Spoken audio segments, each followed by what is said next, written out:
नमस्कार विद्यार्थी मित्रांनो, या व्हिडिओमध्ये आपण सिंपल लिफ्टिंग मशीन या मॉड्यूलमधील एक पॉइंट आपण डिस्कस करणार आहे.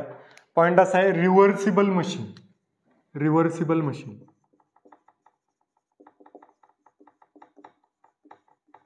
रिव्हर्सिबल मशीन म्हणजे नक्की काय ते आपल्याला बघायचं. आता कधी कधी काय होतं, sometimes a machine is capable of doing some work in reverse direction. म्हणजे कधी कधी काय होतं की मशीनला एफर्ट जरी आपण अप्लाय नाही केला किंवा एफर्ट रिमूव्ह केला आपण, तरीसुद्धा ती मशीन रिव्हर्स डायरेक्शनमध्ये थोडंफार वर्क करते. मग त्या कंडिशनला काय म्हणायचं, रिव्हर्सिबल मशीन. ओके, त्या कंडिशनला किंवा त्या मशीनला म्हणायचं रिव्हर्सिबल मशीन. आणि त्या वर्कला काय म्हणायचं, रिव्हर्सिबिलिटी. ओके, समटाइम्स बघा डेफिनेशन मी लिहितो. sometimes a machine is capable of doing some work in the reverse direction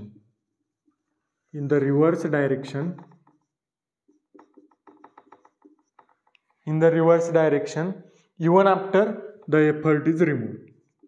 Even after the effort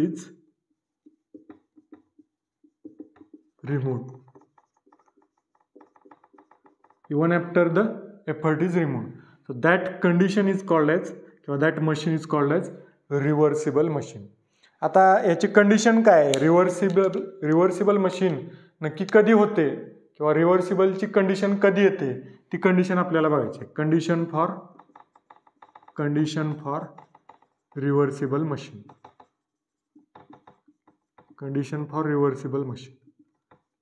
आपल्याला प्रॉब्लेम मध्ये विचारतात, ही मशीन जो प्रॉब्लेम दिलेला आहे ज्या मशीनचा, ती मशीन रिव्हर्सिबल आहे का, असा क्वेश्चन असतो एका मार्कला, 1 मार्कसाठी. त्यामध्ये तर ती कंडिशन जर आपण लिहिली किंवा ते एक सेंटेन्स फक्त लिहायचं असतं, ते कसं ओळखायचं रिव्हर्सिबल मशीन आहे का नाही, त्यासाठी आपण ही कंडिशन बघणार आहे. आता बघा, रिव्हर्सिबल कधी होणार मशीन, किंवा एफर्ट जरी दिला नाही आपण तरी मशीन वर्क करते, अशी कंडिशन कधी येणार, जर फ्रिक्शनपेक्षा आउटपुट जास्त असेल. म्हणजे मशीनचं काहीतरी फ्रिक्शन असणार, तर ते फ्रिक्शनपेक्षा आउटपुट जर जास्त असेल तर आपोआपच मशीन बिना एफर्टचीच वर्क करणार. म्हणजे सेल्फ लॉकिंग नसणार ती मशीन. सपोज स्क्रूजॅक आपण वर लिफ्ट केला, एफर्ट देऊन लिफ्ट केला आणि परत हँडल सोडून दिला, जर आउटपुट जास्त असेल फ्रिक्शनपेक्षा तर आपोआप हँडल फिरणार आणि आपोआप स्क्रूजॅक तो स्क्रू खाली येणार आणि लोड पण खाली येणार. त्या कंडिशनला काय म्हणायचं, रिव्हर्सिबल मशीन. म्हणजे तिथं ते नको असते आपल्याला स्क्रूजॅकमध्ये.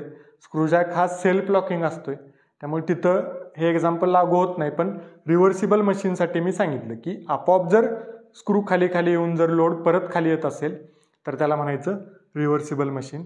मग ही कंडिशन कधी येते, output greater than machine friction. Output जर फ्रिक्शनपेक्षा जास्त झालं, मशीन फ्रिक्शनपेक्षा, तर रिव्हर्सिबल मशीनची कंडिशन येते. आता आउटपुट म्हणजे काय, सिंपल लिफ्टिंग मशीनचं आउटपुट आपल्याला माहिती आहे. आउटपुट काय असतं, load lifted into distance moved by load.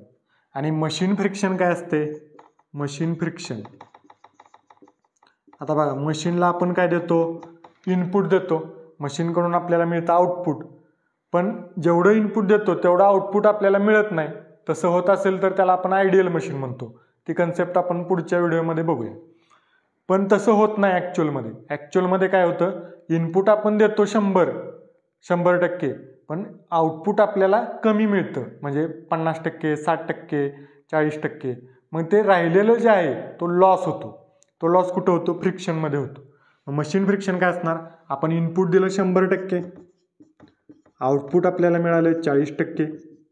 मग जो याचा डिफरन्स आहे तो असणार मशीन फ्रिक्शन किंवा फ्रिक्शनल लॉस. आता इनपुट आपल्याला माहित आहे, इनपुट काय असतं, input is equal to effort into distance moved by effort.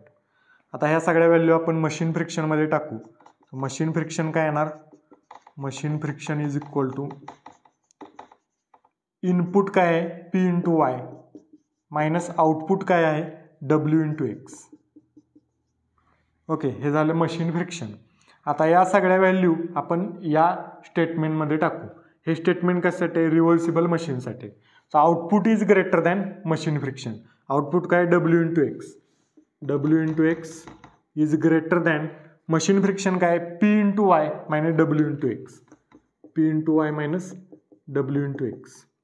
आता हे मायनस आहे, मी इकडं आणतो म्हणजे इकडं अजून वाढेल, म्हणजे हे ग्रेटरचं साईन आहे तसं राहील. हे मायनस इकडे आणले की प्लस होईल, म्हणजे 2 टाइम्स डब्ल्यू इंटू एक्स असं होईल. आणि it is always greater than P into Y. आता मी काय करतो, हे पी इकडे घेतो किंवा पी इंटू वाय इकडे घेतो पूर्ण आणि 2 तिकडे घेतो, म्हणजे W into x divided by P into Y is greater than, हे 2 इकडे गेले की काय होईल 1 डिवायडेड बाय 2 होईल. राईट. आता डब्ल्यू बाय पी असं मी ठेवतो आणि डिवायडेड बाय वाय आहे आणि एक्स त्याला डिवायडेड बाय घेतो खाली. हे कसं बरोबर आहे ते मागच्या एका व्हिडिओ लेक्चरमध्ये इफिशियन्सी या व्हिडिओमध्ये आपण बघितले. So it is also greater than 1/2. आता डब्ल्यू बाय पी काय असतं, ratio of load to the effort.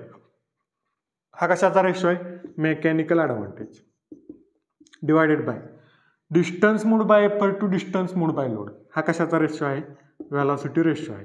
It is always greater than 1/2.